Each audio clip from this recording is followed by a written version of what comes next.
এদের জিন্দগিতে সে বরকত চোখে দেখবে না।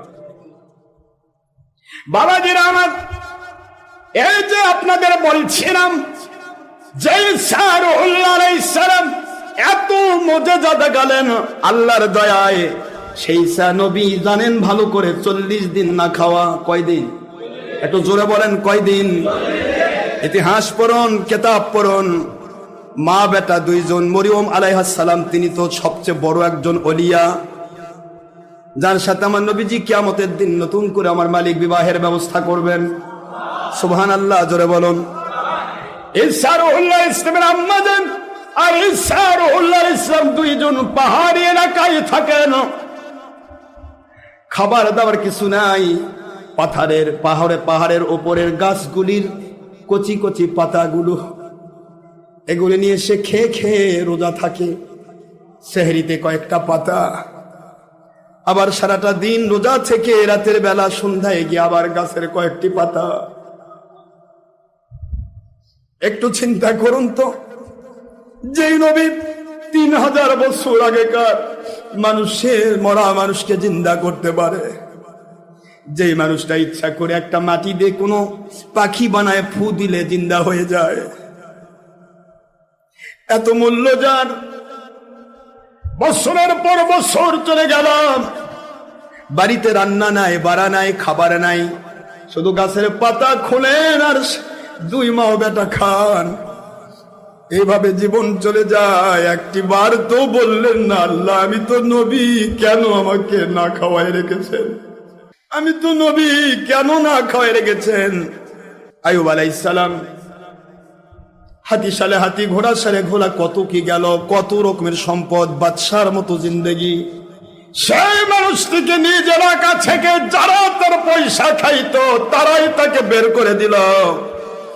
নিজের 4 জন স্ত্রীর মধ্যে 3 জন বের হয়ে গেল, থাকলো না।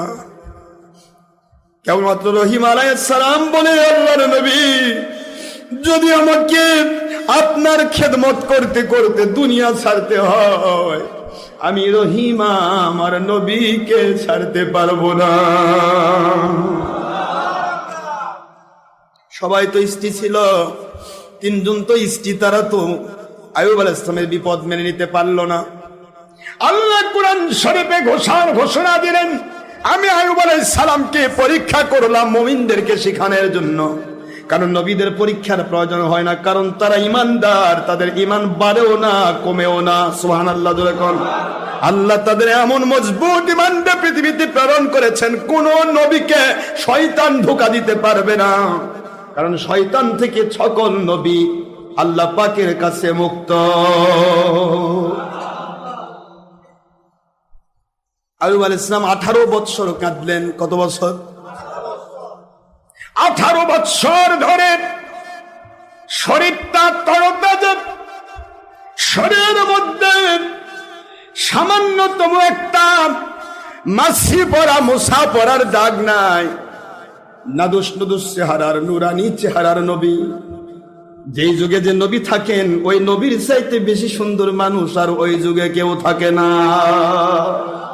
এত সুন্দর, এত বলিষ্ঠ সেই শরীরে আপনারা জানেন ঘা হয়ে গেল। আল্লাহ পাক উম্মতকে শিক্ষা দিচ্ছেন, দুনিয়ার উম্মতেরা নিষ্পাপ মাসুম নবীকে শিক্ষা দেওয়া নয়, তোমাদের শিক্ষার জন্য নবীদেরকে আমি মডেল টেস্ট বানালাম, তাদের উপরে আমি এই সমস্ত বিপদগুলো দিলাম উম্মতকে শেখানোর জন্য। কারণ তারা এত কঠিন, ইমানে বলিষ্ঠ, ইমান কেটে যাবে না, তাদের জীবন যাবে, ইমান কাটবে না। কিন্তু সাধারণ মানুষকে পরীক্ষা করলে একটু পরীক্ষায় সে ইমান হারিয়ে ফেলবে। এই জন্য নবীদেরকে আমি বিপদের মডেল টেস্ট বানালাম। আসাদুল আম্বিয়া আলাইহিমুস সালাম সুম্মাল আফসাল সুম্মাল আফসাল ওয়া ফি রিওয়ায়াতিন উখরা সুম্মাল আমসাল সুম্মাল আমসাল। আমার নবী রাসূলকে সর্বপ্রথম উম্মতকে শিক্ষা দেওয়ার জন্য বিপদ আপদ মুসিবত দিয়ে আমি মডেল টেস্ট করেছি। অনুরূপভাবে নবীদের পরে পৃথিবীতে সর্বযুগে যে ওলির যত মর্যাদা থাকবে, যার মর্যাদা আমি যত বেশি দিতে চাই, তাদেরকে মানুষকে শিক্ষা দেওয়ার জন্য তত বেশি আমি আল্লাহ পরীক্ষায় ফেলা। নবী রাসূল আলাইহিস সালামকে মডেল টেস্ট বানানো হয়েছে বিপদ নাজিলের। এমন কোন নবী নেই যে নবী সুখে শান্তিতে ছিলেন না। প্রত্যেক নবীর জীবনীতে আমরা দেখেছি শুধু দুঃখ আর দুঃখ, কিন্তু নবীর অন্তরে দেখা গেছে শুধু সুখ আর সুখ। আপনার আমার জীবনে দেখা যাচ্ছে শুধু 22 তলা বিল্ডিং, 4টা, 50টা বাস আছে, 50টা ট্রাক আছে, 5,000 বিঘা জমি আছে, ব্যাংক ব্যালেন্স কয়েক কোটি টাকা, হয়তো 10,000 কোটি টাকা। এই তো গত করোনার ভিতরে বাংলাদেশের একজন ধনকুবের 10,000 কোটি টাকার বেশি টাকার মালিক, তিনি ইন্তেকাল করলেন করোনায়। তার নিজের স্ত্রীটা পর্যন্ত তার পাশে যায় নাই। ট্র্যাজেডি। তার নিজের সন্তানগুলির 2-3টা সন্তান ছিল, একজন তার কাছে যায় নাই। কত হাজার কোটি টাকার মালিক? 10,000 ঊর্ধ্বে। 10,000 কোটি টাকার মালিক, বাড়ি গাড়ি জমিদারি সব থাকলো, কিন্তু করোনার ভিতরে করোনা ধরা পড়েছে। এই জন্য তার সন্তান, স্ত্রী, পরিবার কেউ গেল না। ওই অবস্থায় সেই লোকটা মারা গেল। কিন্তু মারা যাওয়ার সময় আমি শুধু এইটুকু বোঝাতে চাই, 10,000 কোটি টাকার মালিক বাবা, সেই বাবাকে যে সন্তান, যেই বউ তার কাছে গেল না, এটা যদি দুনিয়ার ব্যাপার সাধারণ করোনার সমস্যা হয়, তাহলে কবর, হাসর, পুলসিরাত, মিজান, জান্নাত জাহান্নামের ফয়সালা তোমার বউ বাচ্চা কোথায় থাকবে? কোথায় থাকবে? অথচ ওই দিনে কিন্তু তার জানাজা করতে গিয়ে যে হুজুর জানাজা করলো, তাই কিন্তু জানাজা বাদ দেয় নাই। সেও তো ছেলেদের মতো পালিয়ে যেতে পারত। কথা বলেন না কেন? কিন্তু গেল না কেন? ওই সময় করোনায় যারা আল্লাহওয়ালা মারা গেছে, যে সন্তানকে আল্লাহওয়ালা বানিয়েছিল, ওই সন্তান বলেছে কি জানেন, যে আমার যদি করোনা হয়ে আমি মরেও যাই, তবু আমার বাবার কাজ আমি ছাড়বো না। আল্লাহওয়ালা বানান মুসলমান, কোন ছোঁয়াছে রোগ নাই। আমরা তখনও বলেছি, এখনো বলছি, আল্লাহওয়ালা বানান। আপনার সন্তান যদি আল্লাহওয়ালা হয়, আপনি পরিগলিত পচন ক্রিয়াও যদি ধরে, আপনার সন্তান আপনার থেকে সরবে না। আপনার সন্তান আপনাকে ভালোবাসবে, সে জীবন দিতে প্রস্তুত থাকবে। আইয়ুব আলাইহিস সালামের জন্য মা রহিমা আলাইহিস সালাম ঠিক তাই করেছিলেন। আইয়ুব আলাইহিস সালামের এই বিষয়টা ছিল ঠিক যেন ছোঁয়াছে। সকলে ভয় পেয়ে লাগলো যে এইটা তো ছোঁয়াছে, যার গায়ে লাগবে। তৎকালীন সময় ডাক্তাররা বলো, যার গায়ে কষ পড়বে সেই অসুস্থ হয়ে পড়বে। সবাই তাকে বয়কট করলো, কোন দিক থেকে বাড়ি থেকে বের করে দেওয়া হলো, জঙ্গলের মধ্যে রেখে আসা হলো। কত ঘটনা ঘটেছে। আপনারা বলেন তো, আপনি এত বড় একটা আল্লাহওয়ালা, আপনি যদি ফট করে একটা অসুখ হয়, জ্বর, তাই মেজাজ খারাপ, আমার জ্বর হয়ে যায়, আমার জ্বর কেন, আমি তাহাজ্জুদ পড়লাম।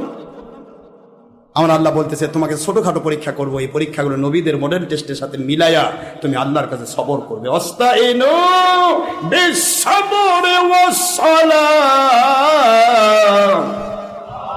তোমরা আল্লাহর কাছে ধৈর্য এবং নামাজের সাহায্যে আল্লাহর কাছে প্রার্থনা করো সাহায্য। আমি আল্লাহ ওয়াদা করছি। আল্লাহ বলেন, অস্তাইনু বিসসবরি ওয়াসসালাহ, নামাজের মাধ্যমে, ধৈর্যের মাধ্যমে সাহায্য চাও।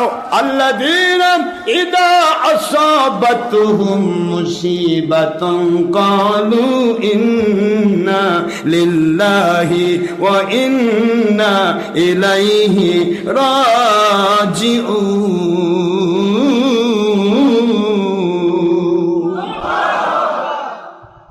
বিপদ যখন আসে, মুসিবত যখন আসে, আমার মুমিন বান্দা কখনোই সে ঈমান হারাবে না। সুখে দুঃখে প্রতিটা মুহূর্ত সে আল্লাহ মুখে থাকবে, তাকে কোনো টেনশন ধরবে না, তাকে কোনো টেনশন ধরবে না। সে জানবে আমার মালিক আমার সাথে, মোর যদি পৃথিবীতে বেঁচে থাকা আমার জন্য মঙ্গল হয়, আমার মালিক আমাকে রক্ষা করবেন, এটা আমার আকীদা। আর পৃথিবীতে বেঁচে থাকা যদি আমার জন্য দরকার না হয়, আমার মালিক কবরের জন্য যে আমাকে মঙ্গলজনক করে, আমাকে আমার মালিক কবরে নিবে, কিন্তু কবর থেকে জান্নাত পর্যন্ত আমার মালিকই আমার মালিক, তিনি আমাকে হেফাজত করছেন, করতেই থাকবেন। জোরে বলুন সুবহানাল্লাহ। মালিক খলিক রবের দিকে মোতাওয়াজ্জহ হবে, যে সে কখনোই কোনো কিছু ভয় থাকবে না, তার দ্বারা কেউ ভীত হবে না, সে কাউকে ভয় পাবে না। আমার মালিকের দয়া, ইহসান। এই যে আইয়ুব আলাইহিস সালামের কথা, কত কথা শুনবেন। আইয়ুব আলাইহিস সালামকে 18 বছর কাঁদানো হলো, তিনি কাঁদেন নাই। তাফসীর প্রমাণ করেছে, একটা বার তিনি আল্লাহর কাছে অ্যাপ্লিকেশন করেন নাই, আল্লাহ আমাকে এই বিপদ থেকে বাঁচান। আপনার বলে কি বিদ্রোহ? কি বলেন আপনারা? এটা কি বিদ্রোহ? রহিম আলাইহিস সালাম বলেন, হুজুর আপনি আল্লাহর নবী, দয়া করে একটিবার যদি হাত তুলেন মালিকের কাছে, মালিক খনিক রব আপনাকে দয়া করে আপনার কথা শুনবেন, বিপদ থেকে রক্ষা করবেন। হযরতে আইয়ুব আলাইহিস সালাম বলেন, বিবি রহিমা আমার হাদিয়া, আপনি কি একটু চিন্তা করেছেন বছরের পর বছর আমার আল্লাহ হাজার হাজার বিঘা জমির মালিক বানায় দিয়েছিলেন, বছরের পর বছর 10টা ছেলে সন্তান ছিল, বছরের পর বছর হাতি সালে হাতি ঘোড়া সালে ঘোড়া শান্তির স্বর্গরাজ্যে বাস করলাম। একদিন দিন কি আমার মালিকের কাছে বলেছি, আল্লাহ এত শান্তি চাই না, এত শান্তি চাই না, বলতে পারলাম না, এত দুঃখ চাই না, কোন মুখে মালিকের কাছে বলবো?